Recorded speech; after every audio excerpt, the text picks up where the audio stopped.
Ya.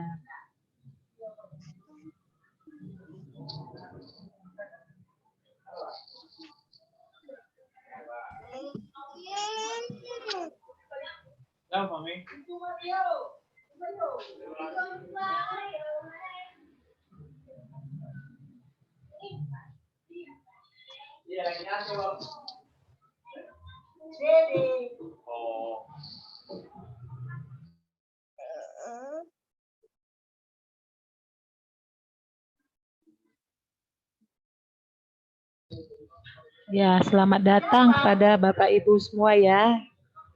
Ada Pak Adi. Adini ini Ibu apa Bapak ya? Taruli, Aubar, keluar.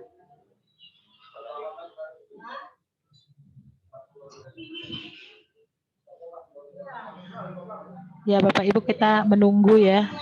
Ini Pak Andres sudah datang. Selamat datang Pak Andres.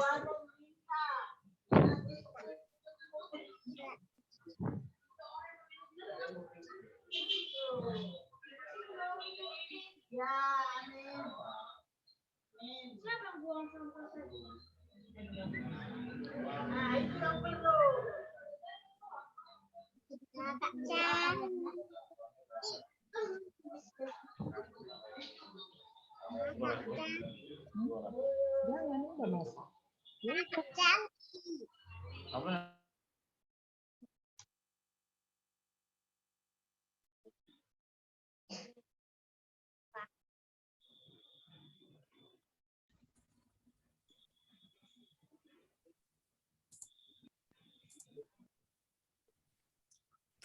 Selamat malam Bu Sri. Iya, selamat datang Pak Andres. Nah, sudah oke semua. Suara saya jelas. Nah, suara saya jelas nih Bu. Suara saya jelas. Jelas kan. Suara saya jelas ya Pak. Iya. Ini bagaimana nih? Langsung kita kegiatan atau soalnya Ibu sebagai mentor saya belum masuk kayaknya. Ibu Cahyani belum ada. Nggak usah ya, mereka nggak mesti ya. Kalau saya lihat sih ya nggak mesti, penting ada rekamannya. Oh gitu. Saya kira mereka harus melihat juga, gitu. Enggak ya. Jadi kita mulai aja ya Bapak Ibu ya. Ini Ibu rekam lah ya, Ibu rekam ya. Iya sudah saya rekam.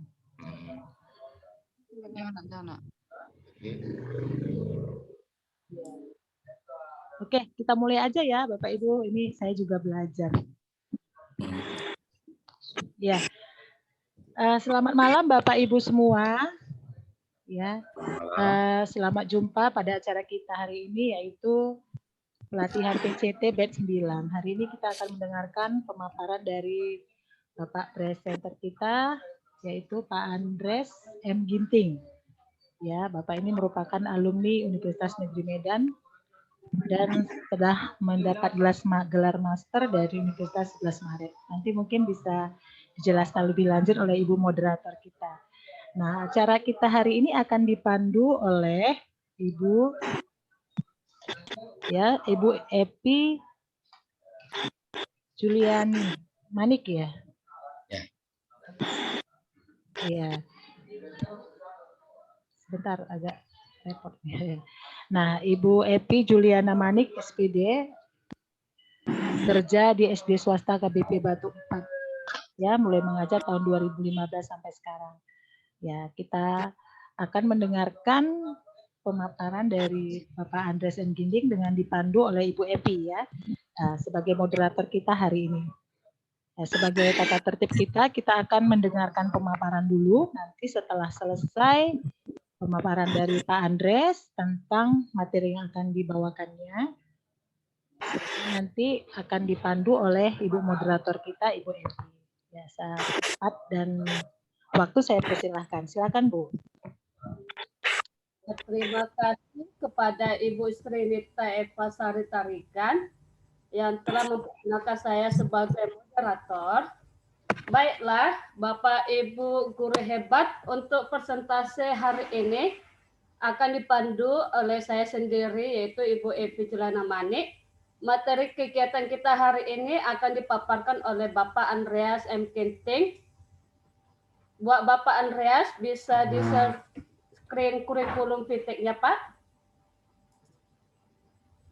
Kurikulum PT. Mana ya? Saya nggak sempat buat pula, Bu. Saya nggak sempat buat pula tadi. Iya, karena baru mengajar tadi, baru tutorial saya. Jadi, Oke Pak, saya bacakan dari apa hasil yang Bapak kirim itu ya Pak ya. Iya itu.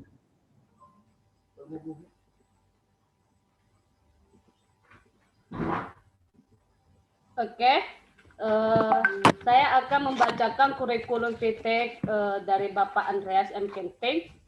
Bapak Andreas ini alumni Universitas Negeri Medan dan menggondol master dari Universitas 11 Maret. Sekarang Bapak ini mengabdi diri di program studi pendidikan sejarah di FKIP Universitas Simalungun dan menjadi ko-editor jurnal Nakur di tahun 2018 sampai sekarang ya Pak ya. Sampai sekarang.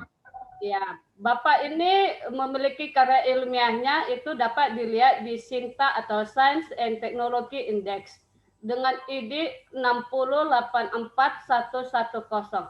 Sekali lagi dengan ID 6084110 dan Bapak ini pernah meraih IBA bersaing dan IBA data sering kementerian dengan tulisan yang dirilis di tahun 2021 dengan judul Pengajar Profesional Teori dan Konsep bersama tim FKIP Universitas Simalungun.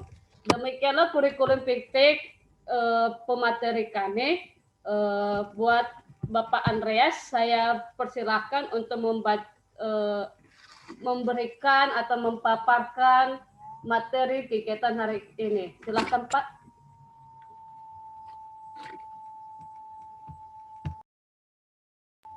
Suaranya tidak terdengar Pak. Oh ya, saya coba nih. Saya coba scan screen. Oke, udah bisa Pak. Silakan Pak untuk memaparkan materinya. Bu Sri, saya di disable apa? Di enable ya? Saya disable nih soalnya. Nggak bisa screen. Oh ya.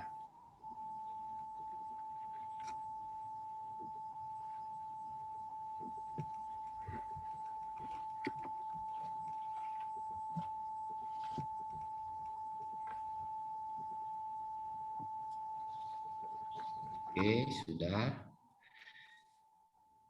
Saya coba buka.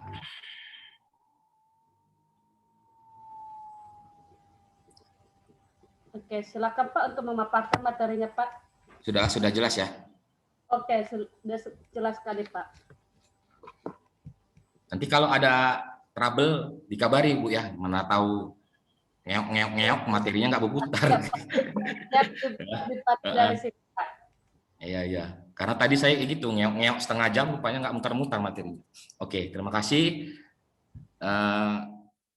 Terima kasih kepada Bapak Ibu Guru yang sudah hadir dalam webinar ini. Saya ucapkan dengan rasa bangga telah mau dihadir di sini. Kita persingkat saja lah ya.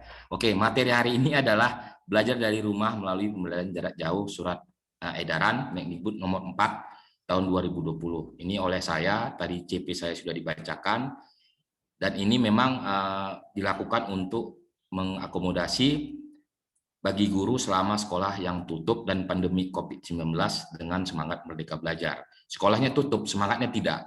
Saya bingung juga itu. Sekolah tutup, semangatnya 3, masuk kelas 1, langsung kelas 2. Luar biasa. Oke, nggak apa-apa. Kita lanjut. Jadi ada lebih dari 91% populasi siswa di dunia yang telah dipengaruhi oleh penutupan atau bilang gara-gara COVID ini sekolah tutup. 91%, bukan saya yang bilang. Saya kira 9%-nya ada di kutub utara atau di kutub selatan, itu mungkin ya. Tapi yang lain pasti sudah tutup itu. Oke, dan ini berdasarkan sumber dari UNESCO. Bukan saya yang bilang, tapi UNESCO. Dan ini berdampak kepada kita, bahkan kepada daerah-daerah sekolah yang jauh dari COVID kita bilang, jauh dari terminal, jauh dari bandara, tetapi mereka juga harus terdampak. Nah, pertanyaannya bagaimanakah sistem pendidikan nasional yang dapat memastikan bahwa semua siswa memiliki akses yang sama untuk pendidikan berkualitas selama krisis yang belum pernah terjadi sebelumnya. Oke, nah belajar dari rumah melalui pembelajaran ini adalah 1. Memberikan pengalaman belajar yang bermakna, Yang kedua adalah memfokuskan pada pendidikan kecakapan hidup.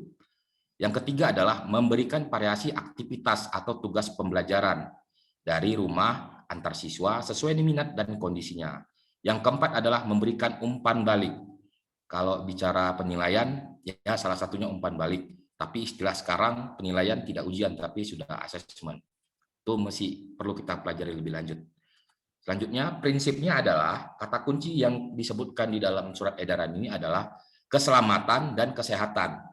Belajar pun kita, kalau kita nggak punya keselamatan atau kesehatan, nggak mungkin, sangat nggak mungkin. Tetapi kalau kita punya keselamatan dan kesehatan, bisa kita lakukan pembelajaran, mau dekat, jarak jauh, mau jarak dekat, terserah. Yang jelas, dengan keselamatan dan kesehatan ini, lahir batinnya peserta didik, kepala satuan, pendidik, dan seluruh warga satuan, maka akan menjadi pertimbangan utama di dalam pelaksanaan BDR, yaitu belajar dari rumah. Yang kedua adalah untuk memberikan pengalaman belajar yang bermakna bagi peserta didik tanpa terbebani. Tuntutan untuk mencapai seluruh capaian kurikulum. Yang ketiga adalah difokuskan pada pendidikan kecakapan hidup. Yang keempat adalah materi pembelajaran bersifat inklusif, yaitu sesuai dengan usia dan jenjang pendidikannya, konteks budayanya, karakter, dan jenis kekhususan peserta didik. Khusus untuk jenis kekhususan peserta didik, itu sudah harus kita perhatikan dengan baik. Karena apa? Karena masing-masing level lembaga pendidikan itu punya caranya sendiri. Biarpun diatur dengan standar nasional pendidikan nasional, tetapi masing-masing itu berbeda. SD, SMP, SMA, SMK, yang vokasi itu jelas pasti berbeda dari target harapannya yang diharapkan. Yang kelima adalah aktivitas, yaitu penugasan selama BDR dapat bervariasi antara daerah, satuan pendidikan, peserta didik yang sesuai minat dan kondisinya masing-masing, termasuk mempertimbangkan kesenjangan akses. Jadi ada dua definisi yang saya temukan, belum saya teliti, tapi saya definisikan berdasarkan pengalaman saya berkomunikasi dengan guru-guru. Yang pertama adalah, ini yang paling terasa, keluarga murid memiliki Android, tetapi tidak memiliki paket. Murid yang memiliki paket, tetapi tidak punya Android. Ini kadang-kadang saya temukan di lapangan jelas. Misalnya, ada daerah rumah yang memang daerahnya itu tidak ada sinyal. Itu sulit sekali ngakalinya. Kenapa? Karena tidak ada sinyal. Apa yang mau diunduh? Sedangkan ada daerah yang memang sinyalnya mantap, stabil, tetapi Android-nya tidak ada, smartphone-nya. Kenapa? Saya nggak bisa menjawab. Kalau saya bilang karena susah, saya nggak berani jawab. Tapi yang jelas, ini salah satu tantangan terbesarnya itu kepemilikan dari Android atau alat yang akan menjadi media kepada siswa tersebut. Nah, solusinya bagaimana? Ada solusinya. Solusinya kalau bagi yang daerahnya jaringannya tidak stabil, maka guru bisa membantu untuk mendownload materi-materi tersebut dan mengirimkannya dalam bentuk flash disk. Walaupun ada masalah lagi, apakah mereka punya laptop atau flash disk? Itu bisa kita jawab nanti, bisa kita kolaborasikan. Kemudian yang kedua selanjutnya yaitu hasil belajar peserta didik selama belajar dari rumah diberi umpan balik yang bersifat kualitatif dan berguna dari guru tanpa diharuskan memberi skor atau nilai kuantitatif. Jadi masih perlu saya pelajari paradigmanya dari model ujian menjadi asesmen. Hanya saja saya kira ini seperti memberi kebebasan kepada guru yang memang benar-benar tahu bahwa sejauh mana sih sebenarnya kemampuan dari siswanya sendiri. Oke, selanjutnya mengedepankan pola interaksi dan komunikasi yang positif antara guru dengan orang tua wali. Jangan sampai, kalau saya membacanya, jangan sampai kita sendiri tidak mengenal orang tua dari murid kita sendiri, wali murid kita sendiri. Karena kalau tidak ada komunikasi itu akan kesulitan. Bagaimana kita menyalurkan materi tersebut? Bagaimana kita memberitahukan apa yang akan dipelajari esoknya. Sedangkan tidak seluruhnya siswa itu bisa bermain Android. Katakan aja anak kelas 1, 2, 3, tentu orang tuanya yang akan mengakomodir hasil dari komunikasinya dengan guru. Selanjutnya, peran penting guru yaitu membantu siswa, kemudian melibatkan siswa, kemudian memfasilitasi pembelajaran jarak jauh secara daring, luring, maupun kombinasi keduanya, blended, yang sesuai dengan kondisi dan ketersediaan sarana pembelajaran. Khusus yang memfasilitasi ini, saya sudah dengar beberapa sudah membuka untuk tatap muka, bahkan kalau saya dengar di Aceh ya, kebetulan ada teman saya di Aceh, dia katakan sebagian kabupaten gurunya itu sudah datang ke rumah-rumah. Jadi misalnya ada satu desa yang datang ada sekitar 5 atau 10 siswa dalam satu dusun atau satu desa, maka gurunya ke situ untuk memberikan pengajaran, agak berkorban sedikit gurunya.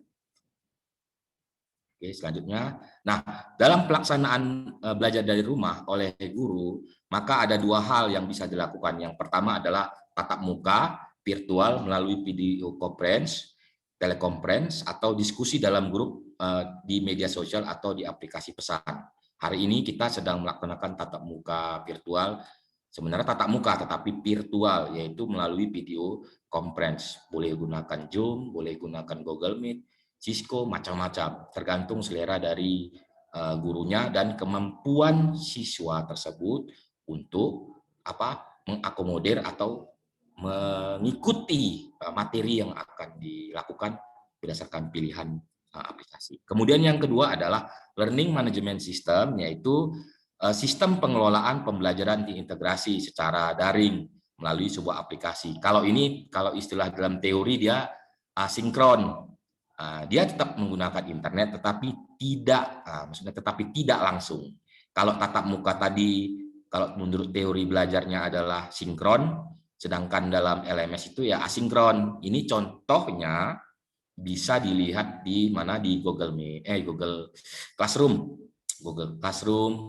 Edmodo mungkin yang agak lebih canggih, tapi rata-rata guru-guru masih menggunakan Edmodo, dan saya juga walaupun tidak pernah saya pakai karena kebanyakan pakai virtual, tetap saya menggunakan Google Classroom. Kenapa?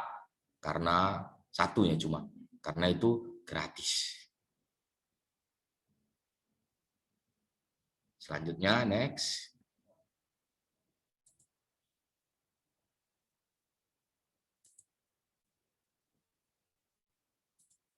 Nah, tugasnya apa gitu? Tugasnya itu apa? Yaitu memfasilitasi.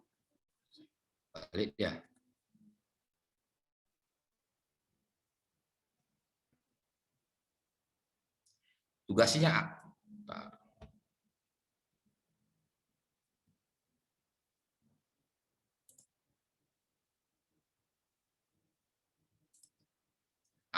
lantas apa yang ada yang mau masuk nih Bu, 2 orang.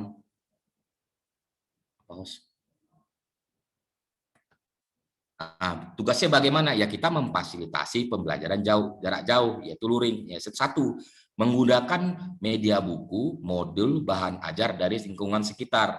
Ini bisa diunduh di beberapa situs Kemendikbud. Yang paling banyak itu kalau untuk materi ini bisa dilihat di rumah belajar. Kalau di ubek-ubek aja, di periksa-periksa itu bisa banyak sekali materinya yang bisa diambil. Yang cocok sama dengan RPP daring kita, download aja. Download, murah, nggak makan kuota. Nah, kita download itu baru bisa kita share secara offline kepada siswa-siswi kita yang memang daerahnya jaringannya tidak stabil. Tapi bagi yang stabil, silakan linknya kita upload ulang di YouTube dan silakan kirim kepada siswa tersebut yang jaringannya stabil. Yang kedua, menggunakan televisi. Ini ada di rumah belajar, itu setiap hari ada itu materinya. Bisa disuruh mereka, bisa diakomodir untuk menonton di televisi. Kalau saya tidak salah, sejak tanggal 6 April itu sudah pindah ke YouTube. Tidak lagi disebut dengan media televisi, tapi sudah pindah ke YouTube. Ada itu di YouTube. Saya juga belum periksa, tapi saya baca. Kemudian menggunakan radio itu ada juga di rumah belajar. Silakan Bapak Ibu gunakan fasilitas tersebut gratis. Nah, info lainnya termasuk berbagai media belajar luring dapat diakses di Bersama Hadapi Corona Kemendikbud.id. Itu yang saya bilang tadi adalah pangkal dari sumber-sumber pembelajaran itu ada di situ. Jika rumah belajar dibentuk atau dilahirkan secara live untuk mengakomodir pembelajaran secara online, tetapi bukan karena COVID, maka bersama hadapi Corona Go ID ini adalah memang lahir karena untuk mengantisipasi atau memfasilitasi guru-guru dalam mempercepat proses pembelajaran. Karena di bulan Maret ketika lagi gawat-gawatnya itu memang sangat luar biasa, guru bisa nggak sempat untuk membuat media pembelajaran. Bukan karena tidak bisa, tapi memang cepat sekali kebutuhannya, sedangkan waktu sudah mau habis, sudah mau berganti semester. Maka silakan Bapak Ibu datang melihat atau memahami isi dari bersama hadapi Corona Kemendikbud Go ID. Selanjutnya, lantas apa 3 tugas utama kita sebagai seorang guru dalam mendesain dan mengimplementasikan pembelajaran jarak jauh? Kalau apa, maka bicaranya adalah isi dan konten. Kalau siapa, maka yang isinya adalah profil belajar, kondisi, dan kebutuhan saat ini. Jadi, di poin kata kebutuhan saat ini, itu tidak boleh disamakan dengan kondisi yang lain. Jadi, misalnya, saya dengan Ibu Sri, dengan Ibu Epi, itu kondisinya berbeda. Kalau di tempat saya memang daring semuanya. Daring. Kalau tempat Ibu Sri, saya nggak tahu, mungkin daring, atau luring, atau 3 hari seminggu, saya kurang tahu, tapi yang jelas kebutuhan saya, kebutuhan antara Ibu Sri dengan Ibu Epi pasti beda itu. Pasti beda. Kalau kebutuhan Ibu Sri sama Ibu Epi sama, berarti mereka satu unit sekolah. Dan saya pasti satu unit sekolah dengan mereka. Jadi saya kira di poin itu, untuk isi konten itu untuk guru nggak usah dipelajari, udah paham mereka itu. Hanya kebutuhan saat ini perlu dilihat. Ada beberapa alumni saya itu menyamakan dengan di Jakarta. Di Jakarta alumni saya juga, dia tinggal ngirim file YouTube dengan ngirim link YouTube. Tetapi misalnya di Samosir sana, di ujung lagi itu juga nggak bisa kita katakan mereka memiliki kebutuhan sama. Walaupun target kompetensi yang diharapkan itu sama, tapi sesuaikan dengan kebutuhan. Inilah mungkin esensi Merdeka Belajar. Kemudian ketiga, bagaimana desain dan implementasi pembelajaran. Desain implementasi pembelajaran itu banyak, itu ada ratusan ribu desain dan implementasi, dan pemerintah sudah memfasilitasinya yang akan saya bahas berikutnya. Selanjutnya, apa materi yang harus diajarkan? Review dulu kurikulumnya, mengikuti arahan pemerintah. Ingat, kita berada di dalam masa COVID, sehingga kata normal itu tidak bisa kita pakai. Apa yang kita pakai katanya adalah new normal, normal yang baru. Ya, sekarang saya nggak ngerti ahli bahasa, yang jelas new normal katanya. Berarti normalnya itu dari kepala, ya kan, baru ke kaki. Tapi karena new normal dan diberi kebebasan, ya kita bisa aja mengubah-ubah kurikulum itu, bisa aja, dikasih kesempatan kok. Kita bahkan diberikan review kurikulum. Kita harus sadar, bertahun-tahun review kurikulum ini berada di tangan pemerintah pusat, bahkan bukan di pemerintah daerah, bahkan bukan di pemerintah provinsi. Tapi hari ini, saya, Bu Sri, dan Bu Epi, dan guru-guru lain diberi kesempatan untuk mereview, bahkan bisa mengurangi, bahkan bisa mengganti, atau mencari padanan materi yang sesuai dengan, selama itu masih tentang kompetensi inti yang diharapkan. Bayangkan, guru di jauh sana boleh mereview kurikulumnya. Apakah bisa? Saya kurang tahu, tapi saya optimis itu bisa, karena mereka mengetahui apa kebutuhan siswanya. Nah, prioritasnya adalah selengkap mungkin sebagaimana kurikulum standar. Tepat dibaca itu, kurikulum standar kita di K13. Kemudian memberikan pengalaman belajar tanpa terbebani tuntutan menuntaskan seluruh capaian kurikulum. Dari bahasa ini, kita bayangkan, memberi pengalaman tanpa harus menuntaskan. Coba. Oh tentu dong, kita nggak bisa kayak tatap muka, harus tuntas. Ngerti kowe, itu nggak bisa kita bilangkan. Tapi kita berharap dengan feedback kita itu, dia terdapat pengalaman yang sebanding, yang setara kita katakan setara. Sehingga dia tidak terbebani. Bayangkan, kita memberikan tugas, tapi dia jangan terbebani. Bagaimana itu? Sedangkan tugas itu sebenarnya beban yang dibawa gitu, yang dibawa oleh siswa.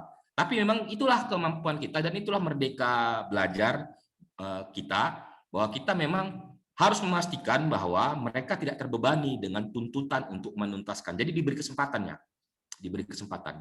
Selanjutnya mencakup pengetahuan dan keterampilan inti atau fokus pada konten kegiatan yang akan membantu siswa mengatasi krisis saat ini.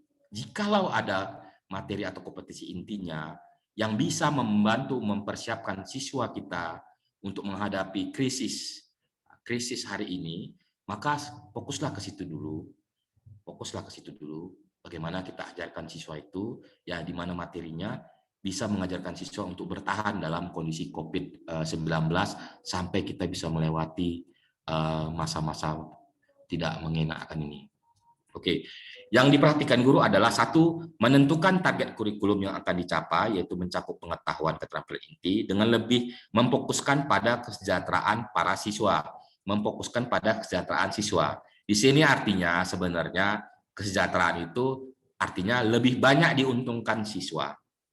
Kadang-kadang kita harus berkorban mendownload materi-materi atau menyiapkan bahan-bahan yang sebenarnya tugas mereka bisa kita serahkan ke mereka untuk menyiapkan sebuah hasil karya, tapi terpaksa kita yang berkorban. Misalnya pembuatan, saya kurang paham untuk seni, tapi pembuatan ini gitu, pembuatan map atau peta.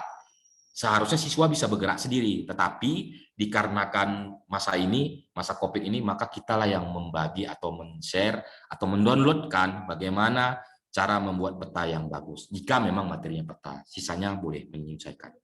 Kemudian memastikan ada arahan atau panduan resmi yang diikuti untuk menerapkan rencana pembelajaran dan sumber daya yang digunakan, serta rekomendasi dan narasumber yang dihubungi jika diperlukan bantuan teknis. Saat ini materi ini adalah materi panduan resmi yang bisa kita ikuti, yang secara lengkap nanti akan saya bagikan. Dan kemudian memulai pembelajaran sesuai dengan rencana pembelajaran yang telah disiapkan dan disetujui kepala sekolah. Ini sepertinya cukup jelas. Kemudian siapa, yaitu profil pembelajaran, kondisi, dan kebutuhan siswa. Pada profil pembelajaran, guru harus memiliki pemahaman yang mendalam tentang siswa dan bagaimana mereka belajar. Dan hal ini akan membantu guru untuk merancang pengalaman belajar jarak jauh yang lebih baik. Kemudian, tinjau apa yang guru ketahui tentang siswa, pengetahuan, keterampilan, kebiasaan, dan minat mereka.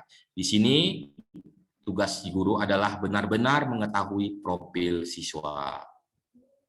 Jika memang kita kurang, saya juga banyak belajar juga untuk lebih mengenal siswa kita, sehingga dalam contohnya ketika saya mengajar, ada siswa saya tidak masuk, saya berusaha interaktif, berusaha lebih aktif untuk bertanya, dan mencoba untuk mengetahui bagaimana profilnya. Dan ternyata memang selama COVID dia mengalami tekanan finansial yang luar biasa dan harus sedikit mengorbankan kuliahnya, dan saya tidak bisa melakukan tindakan lebih tegas, tapi mengingatkan kembali bahwa kuliah belajar itu nomor 1.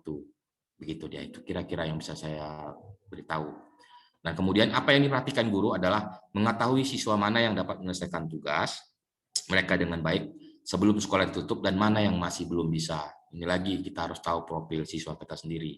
Kemudian menentukan strategi pengajaran dan kegiatan belajar yang efektif untuk siswa dan perbedaannya dan strategi personalisasi yang efektif. Mau habis Bu ya Zoom-nya? Oke. Mau habis Pak.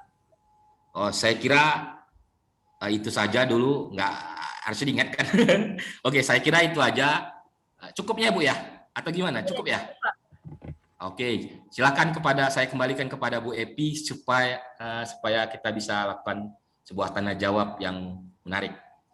Silakan. Ya. Terima kasih buat pemaparan materinya Bapak Andreas. Tadi materi kita itu mengenai belajar dari rumah melalui pembelajaran jarak jauh yang sesuai dari edaran Mendikbud nomor 4 tahun 2020 ya Pak. Ya. Itu kita akan buka sesi tanya jawab. Jika ada kritik atau saran bisa diajukan juga. Kritik jangan Bu. Kritik jangan. Kritik jangan, nanti saya dikritik. Oke, silakan. Itu lebih maju lagi Pak. Yap. Untuk sesi pertama, buat Bapak Ibu guru hebat, kami buka 3 pertanyaan terlebih dahulu. Silakan buat Bapak Ibu yang mau ingin ditanya, silakan di chat atau bisa secara langsung kepada pemateri kami, Bapak Andreas. Atau Ibu aja yang bertanya. Nanti yang ketiga saya yang bertanya.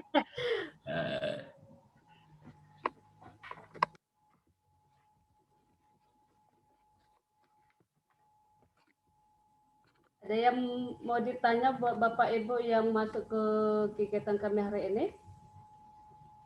Halo Pak Samuel. Makasih Pak.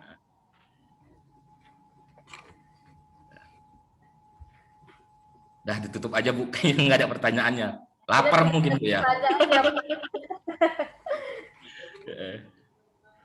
Mungkin tidak ada yang bertanya ya, karena mungkin jam terlalu malam juga kita melakukan Malam, ya. hari ini ya kan Pak. Mungkin ada yang capek, ada yang kayak mana gitu ya Pak ya. Ya mungkin. Ada yang terganggu. Gak. Ya juga ya Pak. Apalagi Itu malam emang hari ini kegiatan kita malam. ini ada 2 kegiatan sesi ya untuk FJP batch 9 ini. Kalau Ibu saya ada yang mau ditanyakan Bu, siapa tahu ada permasalahan Ibu di sekolah bisa ditanya kepada Bapak Andreas. Minta maaf ini Ibu Epi. Mungkin saya mau memberitahukan waktu Zoom kita kan cuma 30 menit dan saya kemarin buat roomnya itu hanya 45 menit. Ini waktu kita tinggal 5 menit lagi, Bu Epi. Kira-kira kalau misalnya ada pertanyaan nanti, saya belum tahu juga apakah nanti kalau misalnya tiba-tiba mati rekamannya tetap ada atau bagaimana. Saya juga baru, iya, silakan. Biar lebih mempercepat ya Bapak Ibu, untuk itu kita akan tutup kegiatan kita hari ini buat sampai tidak ada kesalahan moderator, saya sebagai moderator maaf jika ada kesalahan. Kami kembalikan kepada host kami Ibu Sri, silahkan. Ya, terima kasih kepada Bapak Ibu semua yang sudah berpartisipasi dalam acara ini, juga dengan pemapar kita Pak Andreas M. Ginting dan Ibu Epi Juliana Manik. Sangat-sangat baik sekali kita berjumpa hari ini. Kemudian mungkin di lain kesempatan kita bisa lanjutkan pembicaraan kita. Untuk semuanya saya ucapkan terima kasih. Kita tutup acara ini. Semoga semuanya sehat. Sampai jumpa kembali. Terima kasih. Oke. Terima kasih Bu Epi, Bu Sri, terima kasih ya, Pak Samuel dan yang lain. Thank you. Thank you. Silakan. Oke Pak. Oke, ini ruangan saya tutup saja ya Pak ya, Ibu ya. Ya. Ya, terima kasih.